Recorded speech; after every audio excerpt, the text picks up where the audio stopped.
बोलो राधा रानी सरकार की जय, बोलो वृंदावन धाम की जय। आप सब जन का बहुत बहुत धन्यवाद। हमारे चैनल पे आप सब जन अपना आशीर्वाद सदैव बनाए रहे।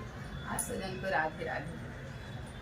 जंगल के बीच अरे यमुना के तीर रे, अरे जंगल के बीच अरे यमुना के तीर, अरे कृष्ण चरण धेनु गाय रे लालनवाय, रे कृष्ण चरण धेनु गाय रे लालनवा। जंगल के बीच अरे यमुना के तीरे, अरे कृष्ण चरण धेनु गाय रे लालनवाय, रे कृष्ण चरण धेनु गाय रे लालनवा। ओई धेनु गाइया का लाल लाल गोबराय, रे लाल लाल गोबराय, रे बहुअर लिपलिया आंगन रे लालनवाय, रे बहुअर लिपलिया आंगन रे लालनवा। आंगना लिपत रावण हर के लोगवाय, रे हर के लोगवाय, रे सासू पूछले कबात रे लालनवाय, रे सासू पूछले कबात रे लालनवा। किया तोरी रहू भैया भतीजवाय, रे किया तोरा संग बहनोय रे लालनवाय, रे किया तोरा संग बहनोय रे लालनवा।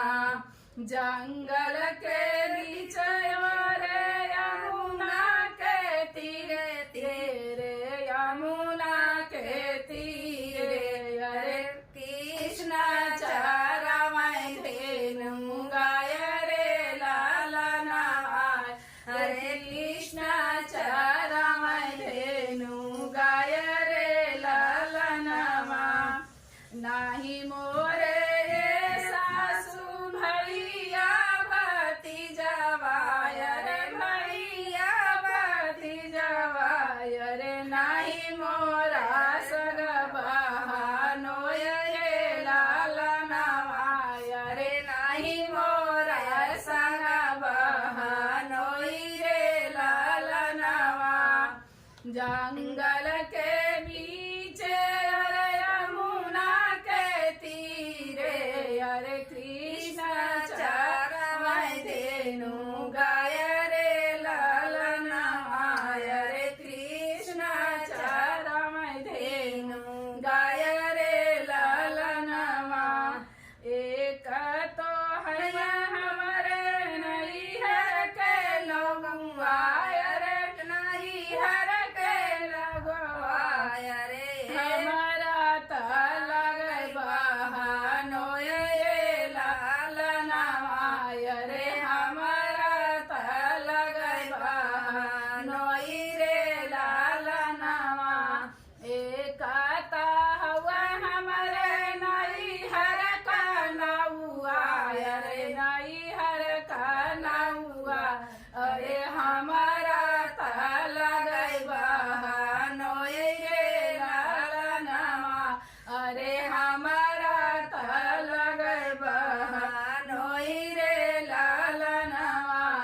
जंगल के तीरे रे यमुना के तीरे, अरे जंगल के बीच अरे यमुना के तीरे, अरे कृष्ण चरण धेनु गाय रे लालनवाय, रे कृष्ण चरण धेनु गाय रे लालनवा।